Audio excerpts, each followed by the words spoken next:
ಗುಂಡಿನ ದಾಳಿ ಪ್ರಕರಣಕ್ಕೆ ಸಂಬಂಧಿಸಿದಂತೆ ಕ್ಯಾಂಪ್ ಠಾಣೆ ಮತ್ತೋರ್ವ ಆರೋಪಿಯನ್ನ ಬಂಧಿಸಲಾಗಿದೆ ಎಂದು ನಗರ ಪೊಲೀಸ್ ಆಯುಕ್ತ ಭೂಷಣ್ ಬೋರಸೆ ಹೇಳಿದರು. ಶನಿವಾರ ಬೆಳಗಾವಿಯಲ್ಲಿ ಸುದ್ದಿಗಾರರೊಂದಿಗೆ ಮಾತನಾಡಿದವರು, ಪುಣೆ ಮೂಲದ ಸಾಹಿಲ್ ನಾಂಗಡೆ ಬಂಧಿತ ಆರೋಪಿ. ಈ ಪ್ರಕರಣದಲ್ಲಿ ಇದುವರೆಗೆ ಒಟ್ಟು 3 ಆರೋಪಿಗಳನ್ನು ವಶಕ್ಕೆ ಪಡೆಯಲಾಗಿದೆ. ಈ ಮೊದಲು ವಾಹನ ಚಾಲಕ ಪುಣೆ ರೋಹಲ್ ಪೋಕಳೆ ಹಾಗೂ ಬೆಳಗಾವಿಯ ಕಾಮತ್ ಗಲ್ಲಿಯ ಆದಿರಾಜ್ ಸುತಾರ್ ಅವರನ್ನ ಬಂಧಿಸಲಾಗಿತ್ತು. ಆದಿರಾಜ್ ಸುತಾರ್ನನ್ನು ವಿಚಾರಣೆಗೆ ಒಳಪಡಿಸಲಾಗಿತ್ತು ಎಂದರು. ಪ್ರಕರಣದ ಪ್ರಮುಖ ಆರೋಪಿ ಪ್ರಫುಲ್ ಪಾಟೀಲ್ ಮಹಾರಾಷ್ಟ್ರದಲ್ಲಿ ತಲೆಮರೆಸಿಕೊಂಡಿರುವ ಮಾಹಿತಿ ಲಭ್ಯವಾಗಿದ್ದು, ಆತನ ಬಂಧನಕ್ಕಾಗಿ ಬೆಳಗಾವಿ ಪೊಲೀಸರು 2 ವಿಶೇಷ ತಂಡಗಳನ್ನು ರಚಿಸಿ ಶೋಧ ಕಾರ್ಯ ನಡೆಸಿದ್ದೇವೆ ಎಂದರು.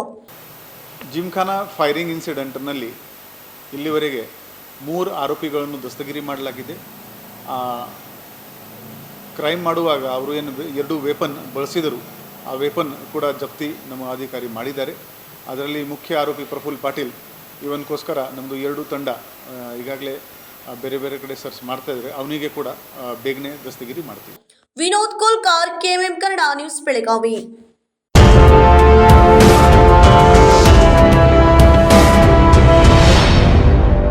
ನಿಮ್ಮ ಬಯಕೆಗಳು ವಜ್ರಾಭರಣಗಳೊಂದಿಗೆ ಬಂದರೆ ಹೇಗಿರುತ್ತದೆ? BMW X1 24 ಕ್ಯಾರೆಟ್ ಚಿನ್ನದ ಬಾರ್ ಮತ್ತು ವಜ್ರಾಭರಣದ ಖರೀದಿಯ ಮೇಕಿಂಗ್ ಚಾರ್ಜ್ ನ ಮೇಲೆ 100% ರಿಯಾಯಿತಿ. ನಿಜವಾಗಿ ಇವೆಲ್ಲವೂ ಸಾಧ್ಯವೇ? ಈ ಎಲ್ಲಾ ಕನಸುಗಳನ್ನು Bhima brilliance diamond jewellery festival ನೊಂದಿಗೆ ನನಸಾಗಿಸಿಕೊಳ್ಳಿ. ವಜ್ರಾಭರಣಗಳನ್ನು ಭೀಮಾ ಮಳಿಗೆಯಲ್ಲಿ ಖರೀದಿಸಿ ಆಕರ್ಷಕ ಬಹುಮಾನಗಳನ್ನು ಪಡೆಯಿರಿ. ಕೊಡುಗೆಗಳು ಜುಲೈ 9 ರಿಂದ ಆಗಸ್ಟ್ 9 ರವರೆಗೆ ಎಲ್ಲ ಭೀಮಾ ಮಳಿಗೆಗಳಲ್ಲಿ ಲಭ್ಯ. ಷರತ್ತುಗಳು ಅನ್ವಯ.